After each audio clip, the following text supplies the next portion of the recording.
केंद्रीय गृह मंत्री अमित शाह सोमवार को ग्वालियर पहुंचे। उन्होंने ग्वालियर चंबल के जरिए सत्ता के सिंहासन तक पहुंचने की रणनीति बनाई। वहीं अंचल में भितरघात से पार्टी कैसे पार पाए, इसको लेकर भी मंथन किया। खास बात यह है कि शाह ने इस दौरान अंचल के सभी जिलाध्यक्ष की क्लास भी ली।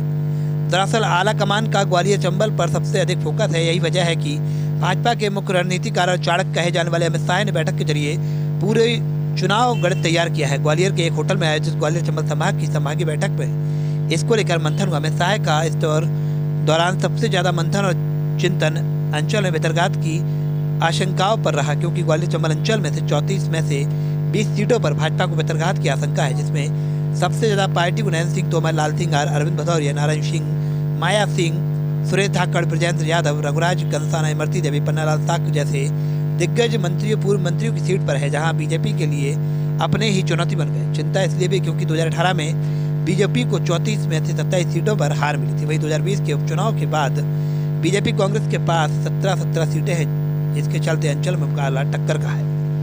अमित शाह ने इस बैठक के जरिए कैसे फतेह के साथ एमपी में पूर्ण बहुमत की सरकार बने, इसको लेकर बैठक में शामिल नेताओं को जीत के मंत्र दिए। वहीं कड़ी सुरक्षा के निर्देश, जिसमें खास मुद्दे ये हैं।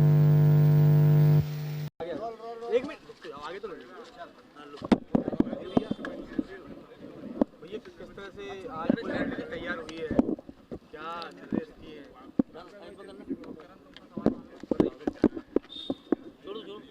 आज ग्वालियर चंबल संभाग में हमारे देश के यशस्वी गृह मंत्री माननीय अमित शाह जी पधारे हैं और हम सभी कार्यकर्ताओं को मार्गदर्शन दिया और ऊर्जा से ओतप्रोत किया है हम लोगों को। और मध्य प्रदेश में हम भाजपा की सरकार बहुत अच्छे बहुमत से बना रहे हैं, ये हमने भी विश्वास दिलाया और उन्होंने भी हमको। जी नहीं, वो तो एक कार्यक्रम है पार्टी का कि हमको हर घर पे झंडा लगाना है, बस 5 को। नहीं, इस तरह का अभी तो चुनाव से संबंधित नहीं, इस तरह का कोई नहीं। लाडली बहना तो सरकार की योजना है, तो वो तो जन जन तक गई हुई है। ऑफ कोर्स है ही, वो तो महिलाएं कर ही रही हैं उसको। जी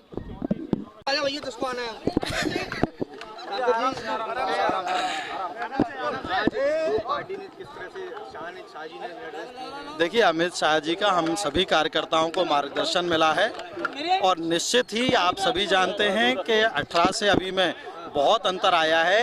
इस मध्य प्रदेश में अनेक बड़े जनप्रतिनिधि भारतीय जनता पार्टी में जुड़े हैं और निश्चित ही इससे भारतीय जनता पार्टी को और मजबूती मिली है और इस बार कम से कम हम 150 सीट से ऊपर लेने वाले हैं और पूर्ण बहुमत की सरकार बनने जा रही है। जनसंपर्क अभियान का ब्यौरा मांगा है। देखिए, अनेक प्रकार के कार्य उन्होंने बताए थे। सभी हमारे जिलाध्यक्षों ने उनके जिलों में क्या कार्य हुए हैं उनके बारे में विस्तार से चर्चा हुई है और उन्होंने सभी को बहुत सराहना की, सभी जिलाध्यक्षों की, सभी कार्यकर्ताओं की, जिस तरह से हम लोगों ने काम किया है। निश्चित ही जिस तरह का रिजल्ट गुजरात में आया था, हमारा प्रयास होगा कि हम मध्य प्रदेश में भी गुजरात से भी अच्छा रिजल्ट देंगे।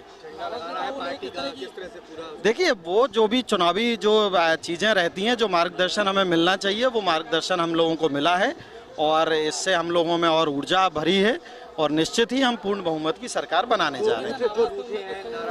देखिए, रूठने वालों की कोई बात ही नहीं है, कोई नहीं रूठा है। भारतीय जनता पार्टी एक सुर में चल रही है, सब लोग एक साथ मिलजुल कर काम कर रहे हैं और इसलिए हम कह रहे हैं कि हम लोग यहाँ रिकॉर्ड बनाएंगे और भारतीय जनता पार्टी 150 से ऊपर जाने वाली है। जो लोग पार्टी से बगावत करके मैदान में उतर चुके उनके खिलाफ देखिए, कहीं कोई ऐसी बात ही नहीं है। आप लोग अपनी मनगढ़ंत कहानियां बना लेते हैं, ऐसा कुछ भी नहीं है। कहीं कोई नाराज नहीं है। भारतीय जनता पार्टी के सभी कार्यकर्ता मिलजुल कर काम कर रहे हैं और निश्चित ही हम इस ग्वालियर चंबल में ज़्यादा से ज़्यादा सीटें जीतेंगे और मध्य प्रदेश में हम 150 के ऊपर जाने वाले हैं। कहीं कोई भीतरघात नहीं है, सब एकजुट होकर चुनाव लड़ रहे हैं। भारतीय जनता पार्टी का एक एक कार्यकर्ता पूरी निष्ठा और ईमानदारी से काम कर रहा है और हमें इस बार कोई भी सरकार बनाने से नहीं रोक सकता। देखिए, माननीय अमित शाह जी के आने का मतलब होता है पार्टी के कार्यकर्ताओं में विजय का आत्मविश्वास भर देना और इसलिए आज की जो बैठक थी ग्वालियर चंबल रीजन की, उसमें वो पूरी टीम आई जिसके कंधों पर हम पूरा मैदान में ये समर को लड़ रहे हैं। अमित जी के मंत्र तो करिश्मा दिखाते ही हैं और इसका परिणाम हमको चुनाव में जरूर दिखाई देगा। उनके दौरे का मतलब ही विजय का लक्ष्य पाना होता है कार्यकर्ताओं को। चर्चा ये भी चल रही है कि भूतरघात का सबसे आगे ग्वालियर की अंचल की 34 में से 20 सीटों पर है पार्टी को, जिसको लेकर बड़ी लंबी गहन जंतर। नहीं, इस बैठक में हमारी जो कामकाजी चर्चाएं होती हैं बूथ बूथ तक की, वही चर्चा हुई है। इधर उधर देखने का काम हम कार्यकर्ताओं को नहीं करना है, हमको विजय पानी है, विजय और सिर्फ विजय, यही अमित शाह जी का मंत्र है। हम सब नहीं, और अन्य चर्चा का सवाल ही नहीं। राम के नाम को लेकर कांग्रेस आपत्ति दर्ज करा रही है, जो बैनर पोस्टर लगाए जा रहे हैं कि राम जो लाए हैं उन्हीं को लाएंगे प्रदेश में, ऐसे बैनर पोस्टर को लेकर उसको लेकर राम मंदिर के फोटो लगाने पर कांग्रेस को आपत्ति हो रही है, तो वो टूटे हुए बाबरी ढांचे का फोटो लगाकर प्रचार करें, रोका किसने हो? अगर राम जी से चिढ़ है तो कहीं वो कलंकित बाबरी ढांचे का फोटो रखा होगा ना उनके दफ्तर में, उसको चिपकाएं और वोट मांगे। उनको तो आपत्ति इसी चीज़ की आपत्ति इसी बात की है कि आप लोग चुनाव में आचार संहिता का उल्लंघन कर रहे हैं इसके जरिए। नहीं, जिनको खुशी नहीं है वो राम मंदिर का फोटो कैसे लगा सकते हैं? जिन्होंने खून बहाया, जिन्होंने पसीना बहाया, वो राम मंदिर की खुशियां मना सकते हैं। चुनाव में बिल्कुल कहेंगे हम इस बात को, लेकिन जिन्होंने अदालतों में जाकर अपने वकील खड़े किए राम मंदिर रुकवाने के लिए, उनकी पीड़ा को हम कैसे दूर करें? ये तो पूरा राम भक्त जानता है प्रदेश का।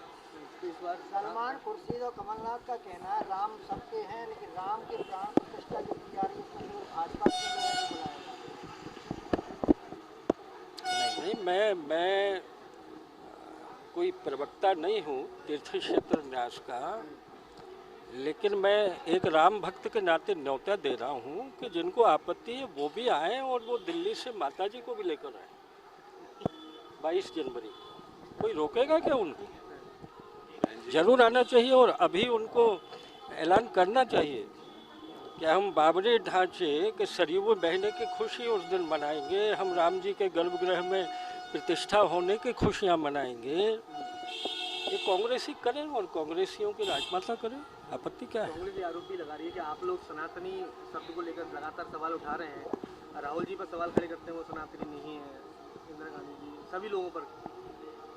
देखिए, हम चाहें न चाहें, मगर सनातन को नष्ट करने की बात जो कांग्रेस ने कही है, कांग्रेस के गठबंधन वाले नेताओं ने कही है, मल्लिकार्जुन खड़गे जी ने कहा है कि भाजपा की सरकार से देश में आई तो सनातन धर्म का राज हो जाएगा। इसलिए वो मुद्दा तो जनता के मन में है, उसको कांग्रेसी क्या रोकेंगे और हम भी क्या रोक सकते हैं? जो मुद्दा है वो है। पार्टी जाने के लिए बात हुई। क्या टिप्स दे दिए हैं? क्या किस तरह से आगे बढ़ना है, क्या करना है, क्या टिप्स दी गई है? कौन सी? हर कार्यकर्ता को 10 वोट अपने खुद डलवाने हैं, ये टिप दी है। किस तरह से कैसे डाल पाएंगे? सवेरे जाके सवेरे अपना वोट डालेंगे, अपने घर वालों डलवाएंगे। अच्छा, आपने कहा पहले मतदान और फिर जलपान, ये सूत्र दिया है। कैसे मनाएंगे? जो टूट गए, जो कोई रूठा नहीं है। रूठे वाले तो अपने आप ठीक हो जाएंगे। पार्टी जैसे जैसे चुनाव प्रचार बढ़ेगा आगे, पार्टी में नाराज लोग होते ही हैं। मैं भी नाराज था, लेकिन मैंने जो अपनी बात थी, अपनी बात समझ रख दी पार्टी के लोग, पार्टी के सामने बात खत्म।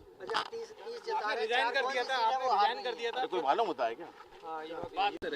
युद्ध के मैदान में सेनापति द्वारा दिया गया मोरल बूस्टिंग का भाषण हमेशा युद्ध में निर्णायक भूमिका निभाता है। एक उनका संगठनात्मक और चुनाव लड़ने का और लड़ाने का और राष्ट्रीय स्तर पर उनका एक दीर्घकालीन अनुभव है और उसका हम लोगों ने लाभ लिया। ब्यौरा जो है जनसंपर्क अभियान का भी मांगा गया है और जानकारी अंदर खाने से इसकी आ रही है कि कुछ लोगों का नाराजगी भी जाहिर कर। नहीं, ऐसा नहीं। Man to man and people to people contact हमेशा ही डेमोक्रेसी में सबसे अच्छा रहता है। निश्चित तौर से केंद्र सरकार की कल्याणकारी योजनाएं और मध्य प्रदेश में राज्य सरकार की कल्याणकारी योजनाएं और बूथ अध्यक्ष से लेकर राष्ट्रीय अध्यक्ष की परिश्रम की पराकाष्ठा से जो पसीना बहा है उससे मध्य प्रदेश में कमल खिलेगा। राम मंदिर को लेकर भी चर्चा लगातार जारी है। कांग्रेस भी आरोप लगा रही है कि राम के नाम को बढ़ाने की कोशिश कर रही है पार्टी। आज भी कोई विशेष राम को भी कोई भुना सकता है क्या? लेकिन राम के बिना भी क्या हम लोग कल्पना कर सकते हैं? हमारे मर्यादा पुरुषोत्तम हैं, भगवान हैं। बीजेपी सरकार में अच्छी पैरवी होने से भी पक्ष में रहा है मामला। तो हम तो सुबह उठ के ही गुड मॉर्निंग वाले लोग नहीं हैं, राम राम साहब ही कहते हैं। बूथ मैनेजमेंट को लेकर लगातार बूथ का फोकस बीजेपी हमेशा बूथ जीता तो देश जीता। मेरा बूथ सबसे मजबूत। ये भी कहा गया है कि एक कार्यकर्ता 10-10 लोगों को लाकर वोटिंग कराए, सबसे पहले वोट उसके बाद कोई जलपान। सबसे पहले मतदान बहुत पुरानी बात है, पहले वोट फिर रोट, तो हमेशा कहा गया है। अंचल की 34 में से कितनी सीट का, क्योंकि चर्चा रही है लंबी।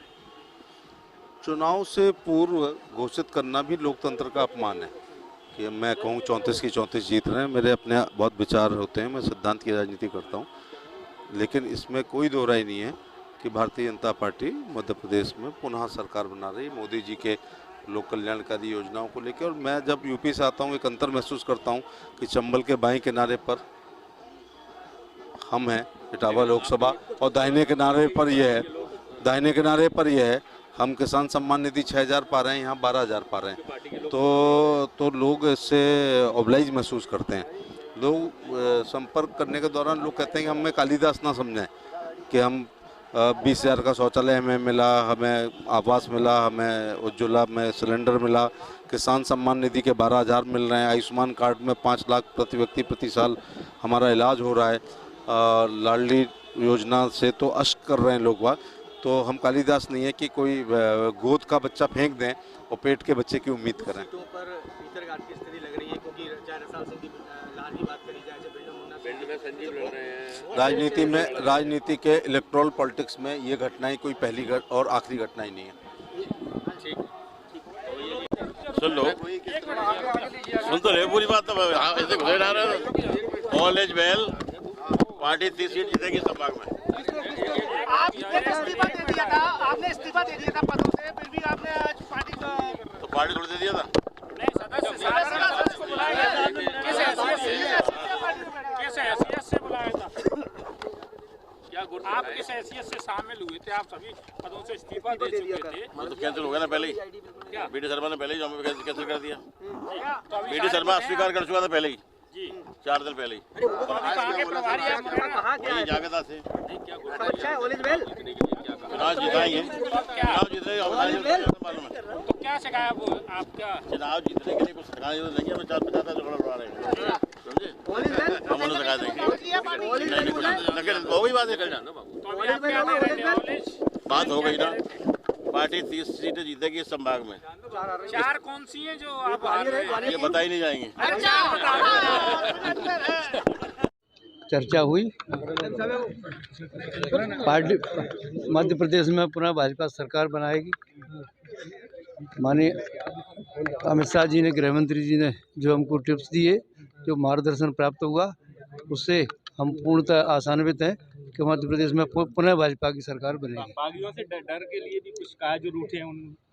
देखो, बागी होना न होना ये तो एक शुरू से परंपरा चली आई है, पर हम अपने बागियों को बनाने में सफल होंगे। ये मंत्र दिया है।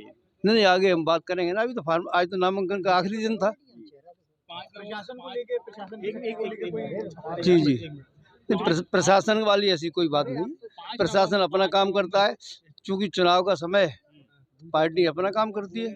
5 नवंबर को लेकर आपसे कोई बात की है, अपील की है कि कोई घर घर झंडा अभियान जैसा कोई आयोजन होना? ये पार्टी का उसमें है, अभी बताया है। हाँ, ये कार्यक्रम तय हुआ है। अच्छा, जो सरकार ने जो योजना, ये मध्य प्रदेश सरकार की ब्रांड योजना है, लाडली बहना योजना। इसको लेके हम घर घर जाएंगे, तो अपनी बात करेंगे। हर मतदाता जो भी हमारे, नहीं ऐसी कोई बात नहीं, ये कोई बात नहीं। सभी जिलाध्यक्ष अपना अपना दायित्व ठीक से निभा रहे हैं, अपना काम कर रहे हैं। सभी से नहीं, अभी इस तरह की कोई बात नहीं। सभी आए हैं, जिनको बुलाए, जो अपेक्षित है वो सभी आए। जिलाध्यक्षों से क्या जनसंपर्क का ब्यौरा मांगा गया है? देखो, पार्टी का जो संगठन का काम होता है, वो सबको अपना अपना व्रत निवेदन करना ही पड़ता है। कोई भी बैठक हो। टिप्स क्या कहती है जीत के लिए क्या करेंगे आप? हम कार्यकर्ताओं को जाना है, मतदाता के घर घर जाना है, और पार्टी के जो अभी तक की योजना है, जो जन कल्याणकारी कार्य हैं, उनको लेके हमें जनता के बीच में जाएंगे और पुनः भाजपा सरकार बनाएगी। धन्यवाद जी। रणनीति पूरी तरह तैयार हो गई है, कहीं भी कोई संशय नहीं है कि कहीं भी गुंजाइश हो, हमारी रणनीति पूरी तरह तैयार है। जी, विशेष मंत्र बिल्कुल दिए हैं। हमारे पार्टी के वरिष्ठ जो लोग होते हैं उन्हीं के अनुसार हम लोग चलते हैं और हमारी भारतीय जनता पार्टी का प्रत्येक कार्यकर्ता एक अपनी ही रणनीति से चुनाव लड़ते हैं। वो हमारी एक गोपनीय रणनीति है। बूथ पर फोकस करने के लिए जी जी जी, हम प्रत्येक कार्यकर्ता से जुड़े हुए हैं, ग्रामीण कार्यकर्ता से, शहरी कार्यकर्ता से, सबसे जुड़े हुए हैं, तो हम लोगों की जीत तो सुनिश्चित है ही। बूथ मैनेजमेंट का क्या प्लान है? वो बूथ ही जीत लेंगे तो पार्टी। मैं कहना चाहूँगी, बूथ के विषय में सब लोग बता चुके हैं। मैं महिला हूँ, महिला मोर्चा से हूँ, तो मैं महिलाओं के विषय में कुछ कहना चाहूँगी। जी जी जी, लाडली बहना योजना है और हम सब महिलाएं मिलके देश की आधी आबादी बढ़ाते हैं। जी, मैं गुड्डी रानी पटेल हूँ और झांसी से आई हूँ, उत्तर प्रदेश से प्रवासी हूँ, दतिया विधानसभा की, जहाँ से माननीय गृह मंत्री नरोत्तम मिश्रा जी चुनाव लड़ रहे हैं। जी नहीं, कोई संख्या 100% जीतेंगे, क्योंकि उनका एक रहा है, माननीय मंत्री जी का भी एक रहा है कि कभी कहीं ना खाली जाए, करे अगर कोई वादा, मेरे दतिया की शान है नरोत्तम दादा। तो इस तरीके से मैं कहूँगी कि वही जीतेंगे। मंत्र जो है आप लोगों को दिया है, देखिए, जीत का मंत्र अमित शाह जी ने भी दिया है और भारतीय जनता पार्टी हर जगह जीतेगी, क्योंकि भारतीय जनता पार्टी ने काम इतना किया है कि पूरे मतलब देश की पब्लिक खुश है। मध्य प्रदेश की लाडली योजना हुई या शिवराज सिंह मामा जी हैं, सबका साथ सबका विकास लेकर चल रहे हैं, तो हमारी जीत बिल्कुल निश्चित है, इसमें कोई दो राह नहीं है।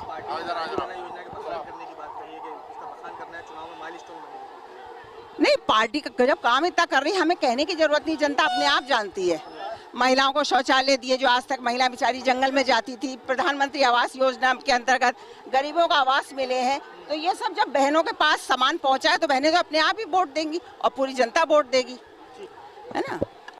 अरे ये को भैया, ऐसे वीडियो देखे जा रहे हो, तनिका सब्सक्राइब कर लो और हाँ, घंटा का बटन जरूर दबाना, तब हमारे वीडियो का नोटिफिकेशन सबसे पहले मिलेगा। यहाँ वहाँ का देखा था हम, तुम का ही कहा था।